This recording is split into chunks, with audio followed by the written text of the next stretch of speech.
How to win friends. A friend is a priceless jewel. He makes you smile and encourages you to succeed.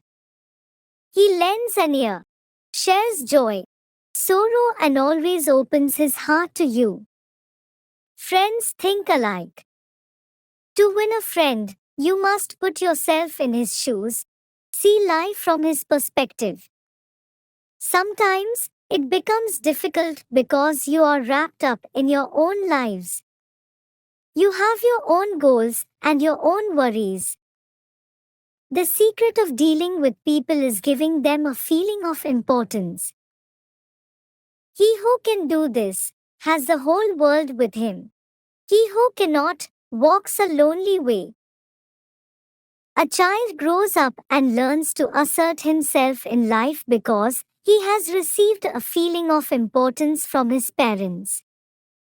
Best friends need not meet often. If the bond between two friends is strong, they can endure even long distances. They find a way of being in touch despite busy schedules. True friendship never fades away. In fact, it grows better with time. True friendship thrives on trust, inspiration, and comfort.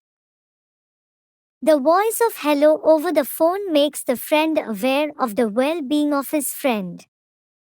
If you become genuinely interested in other people, they will like you. Smile, and that would make a good impression of yourself. Address a person by his name because to him that is the sweetest and most important sound. An easy way to become a good friend is by being a good listener. Encourage others to talk about themselves. Make the other person feel important and do it sincerely to make people like you instantly. True friends are not opportunists. They don't help because they have something to gain out of it. True friendship is selfless.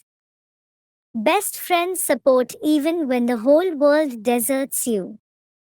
It is not easy getting true friends, and if you have even one true friend, consider yourself blessed. In this world of cynics, flatterers, and backstabbers, there are still some people who are worth to be friends. The following are some effective ways to win friends. The only way to get the best of an argument is to avoid it. Always show respect for the other person's opinions and never tell him that he is wrong because this will hurt his ego. If you are wrong, admit it. The safety valve in handling complaints is to let the other man talk a great deal to ease out feelings. If you wish another man to support your idea, let the other fellow feel that the idea is his and that would make him cooperate with you. Try honestly to see things from the other person's point of view and you will win a friend. True friends don't desert each other when there is trouble. They face it together and support each other even if it hurts the other individual's interest. Best friends accept each other with their positive and negative qualities. Nothing is hidden between true friends, they know each other's strengths and weaknesses. A prince and a minister's son went out for hunting in the forest. After wandering the whole day, they felt hungry and were exhausted. They found the cool shade of a tree and sat down to rest. Soon, the prince fell asleep, while the minister's son stayed awake and kept guarding. After a while, a snake slithered towards the prince. Furiously hissing, it was about to bite him. However, the minister's son quickly raised his sword. But before he could kill it, the snake spoke up. This prince was my enemy in my previous life. I cannot rest until I suck his blood. The minister's son wanted to save his friend's life. He was intelligent. He said, "If I give you a little of his blood to drink, Will that quench your thirst? Saying this, he knew that he was saving the life of the prince, because if the snake bites him for blood, it would at the same time spit poison that was sure to kill his friend. The snake agreed. He was only after the prince's blood and not his life. The minister's son made a cup out of dry leaves. He climbed upon the chest of the prince, who was still fast asleep. He pulled out his dagger and made a small slit around the side of his throat. The sharp cut suddenly shocked the prince awake.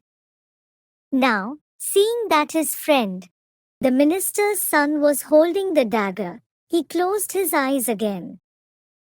The minister's son filled the cup with blood and offered it to the snake, which satisfied him, and he went his way. Meanwhile, he collected some medicinal herbs and bandaged the wound. A few hours later, the prince awoke and made preparations to proceed further. He said nothing and walked happily as if nothing had happened. Even after spending 2 days in the forest, the prince never reminded him of the event. It was the minister's son who began to grow impatient as to why he was not questioned. He finally said, Friend and master, you know that I climbed upon you and slit your throat, drew blood and then bandaged you. You even saw me doing it. Still you haven't questioned me or asked me for an explanation? You are a friend of mine. I believe that whatever you have done must have been for my good. That is why I desire no explanation. I have boundless trust in you, that my friend shall never do any harm to me. "This is the mark of true friendship. A friend is one who can even become harsh to bring greater advantage to you. In return, he who does not sulk or feel hurt by the actions of his friend is a true friend."